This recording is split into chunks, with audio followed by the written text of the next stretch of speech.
છોટાઉદેપુરના નસવાડી તાલુકાની પ્રાથમિક શાળામાં 2 દિવસથી શિક્ષક ગેરહાજર। રામા પ્રસાદી પ્રાથમિક શાળામાં 2 દિવસથી શિક્ષક ન આવતા હોવાનો આરોપ।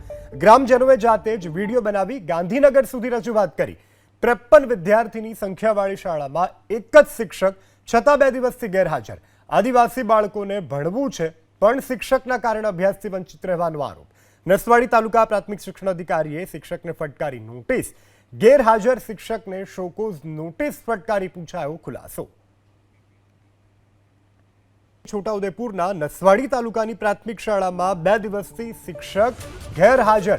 રામા પ્રસાદી પ્રાથમિક શાળામાં 2 દિવસથી શિક્ષક ન આવતા હોવાનો આરોપ। ગ્રામજનોએ જાતે જ વિડીયો બનાવી ગાંધીનગર સુધી રજૂઆત કરી। 53 વિદ્યાર્થીની સંખ્યાવાળી શાળામાં એક જ શિક્ષક છતાં 2 દિવસથી ગેરહાજર। આદિવાસી બાળકોને ભણવું છે પણ શિક્ષકના કારણે અભ્યાસથી વંચિત રહેવાનો આરોપ। નસવાડી તાલુકા પ્રાથમિક શિક્ષણ અધિકારીએ શિક્ષકને ફટકારી નોટિસ। ગેરહાજર શિક્ષકને શોકોઝ નોટિસ ફટકારી પૂછાયો ખુલાસો।